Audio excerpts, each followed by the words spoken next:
राहुल गांधी के नेतृत्व में कांग्रेस की भारत जोड़ो यात्रा का पहला चरण समाप्त होने के बाद अब इसी यात्रा का दूसरा चरण शुरू होने की खबरें मिल रही हैं। पहले चरण में राहुल गांधी के नेतृत्व में भारत जोड़ो यात्रा दक्षिण में तमिलनाडु के कन्याकुमारी से शुरू हुई थी और यात्रा 12 राज्यों और 2 केंद्र शासित प्रदेशों से होते हुए 30 जनवरी को उत्तर में श्रीनगर पहुंची। दक्षिण से उत्तर तक ये कुल 3,570 किलोमीटर की यात्रा रही।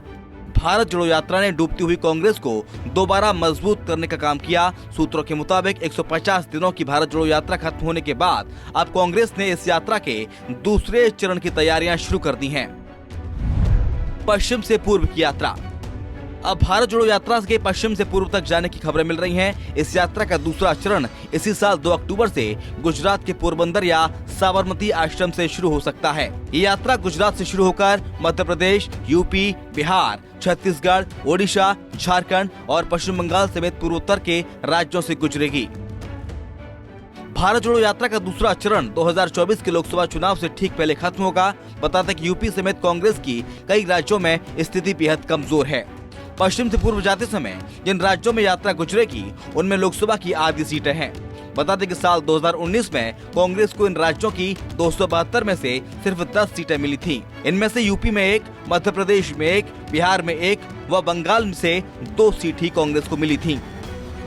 कांग्रेस दावा करती है कि भारत जोड़ो यात्रा पूरी तरह सफल रही। राहुल गांधी की अगुवाई में जिन उद्देश्यों के साथ इसे निकाला गया था, पार्टी ने उन्हें पूरा किया। वरिष्ठ पत्रकार रशीद किदवई ने बताया कि कांग्रेस और राहुल गांधी के लिए भारत जोड़ो यात्रा ने ये जरूर कर दिया है कि उनकी राजनीतिक सक्रियता बढ़ गई है। एक तरह की मास अपील बनी है। कांग्रेस ने कुल 3 मुद्दों को लेकर इस यात्रा को शुरू किया था। एक तो रहा देश में जारी पॉलिटिकल ऑथोरिज्म, यानी कि कुछ लोगों के हाथ में ज्यादा ताकत का होना। दूसरा मुद्दा रहा देश की बिगड़ती अर्थव्यवस्था और तीसरा मुद्दा रहा इंडिया बनाम भारत की जंग, जहां पर गैप सिर्फ बढ़ता ही जा रहा है।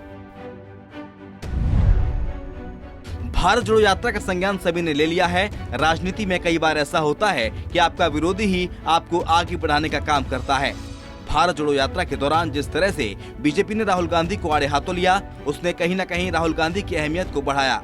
वहीं यात्रा के दौरान जिस तरह सामाजिक संगठन और सिविल सोसाइटी के लोगों से मिले, जगह जगह रैलियां की गईं, आम लोगों से जुड़े मुद्दों को उठाया, देश की जनता ने ये सब नोटिस किया है।